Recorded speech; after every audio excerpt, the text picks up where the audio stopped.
Good morning mga karon. Yan, today's Sunday. Happy blessed Sunday everyone. Yan, nandito tayo sa aking backyard mga karon. And ipapasyal ko kayo sa aking garden.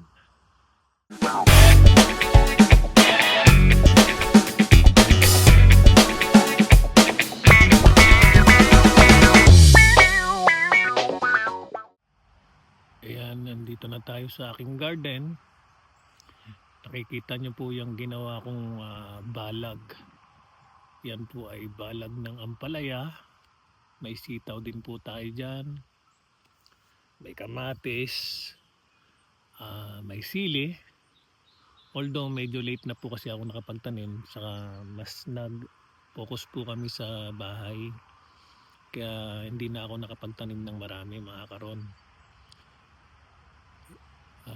Yan lang po. Yan lang po ang aking mga gulay. Po tayo ng dahon ng ampalaya. At magluluto tayo ng munggo ngayon mga karon.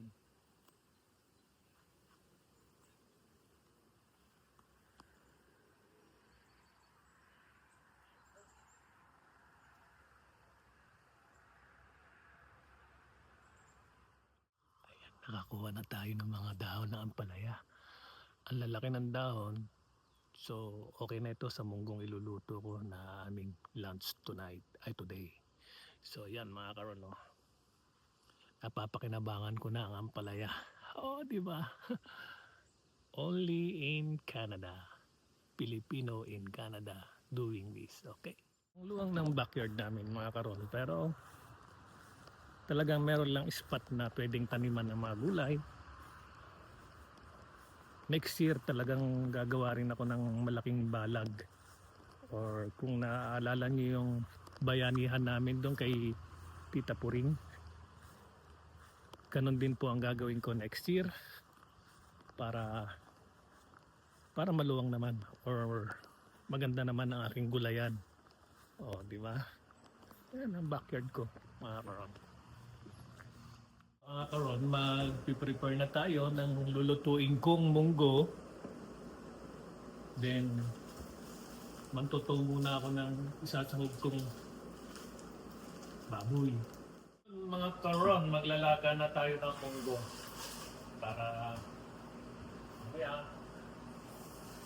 it's lutuan na, diba?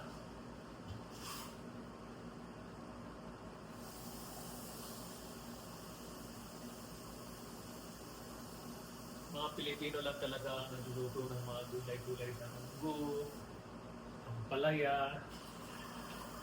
Kaya we're lucky kasi meron kaming taniman ng mga ampalaya. So ilalaga na natin ang munggo mga karon. Prepare na rin ako ng mga ingredients niya mga karon. Ito na yung dahon na ampalaya fresh. Diba? Kasi dito mga karon, wala ka pabibiling mga dahon na ampalaya. Merong ampalaya pero bunga. Pero dahon wala. Hindi ka makakabili. Kaya kapag nagtanim ka, saka ka lang makakain ng dahon ng ampalaya sa munggo. O di ba? Ang mga karon, mag-prepare na tayo ng mga ingredients. Pero kailangan muna natin asahin ang ating sinulyo.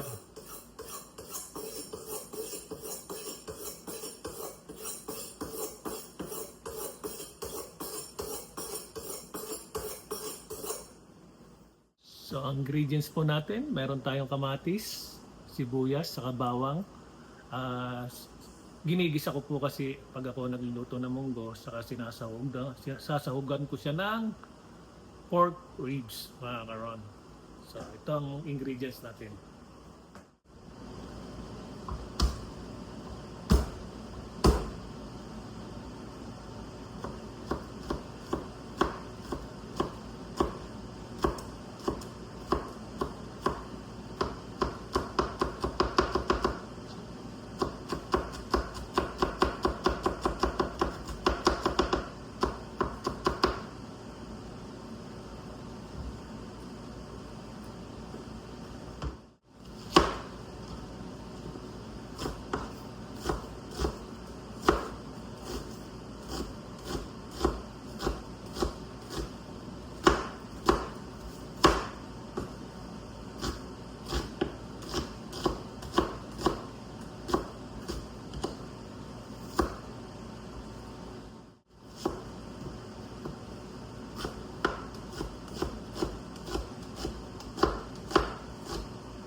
Sasabay na natin mga karon tong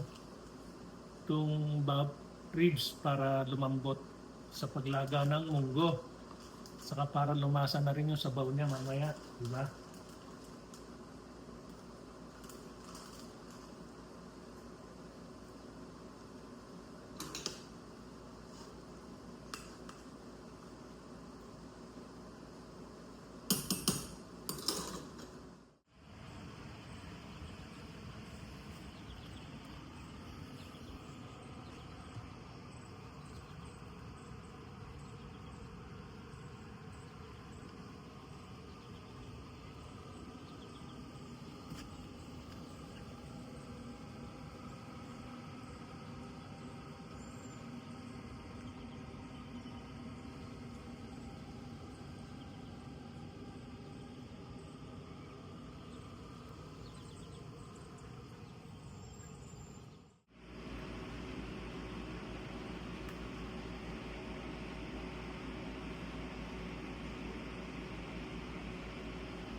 Mga karon, naluto na ang ating munggo.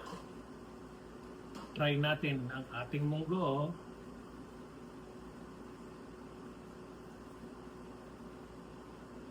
Very precious po ang pagluluto ng munggo rito na may dahon ng ampalaya.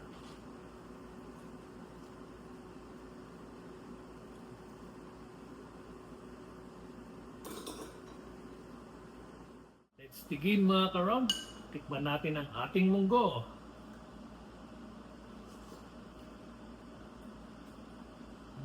Sarap mga karon.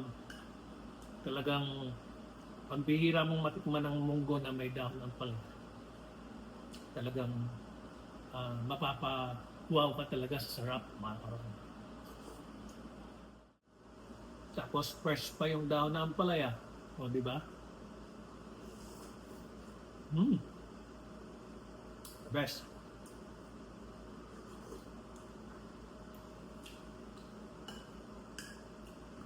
Buti na lang nakapantanim ako kahit paano ng dahon ng ampalaya. Oh, ano yung puno ng ampalaya. Kaya nakakamiss talaga sa Pilipinas mga karon. Every time na gusto mong magluto ng ganitong klase ng pagkain, nandun lang sa iyong bakuran, di ba? Kaya precious talaga rito yung pagkain Pinoy. Yung nakasanayan mong pagkain is bihira po rito mga karong sa Canada.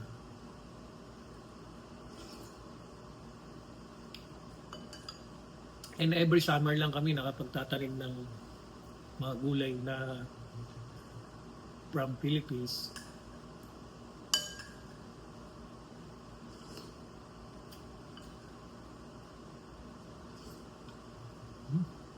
At talaga mga karong. So, dito ko na po tatapusin ang aking video mga karon. Thank you po sa panonood ng aking video. Kung nagustuhan po ninyo ang aking video, please subscribe, like and share sa my YouTube channel, Ron TV Pangan. God bless us all. Bye-bye.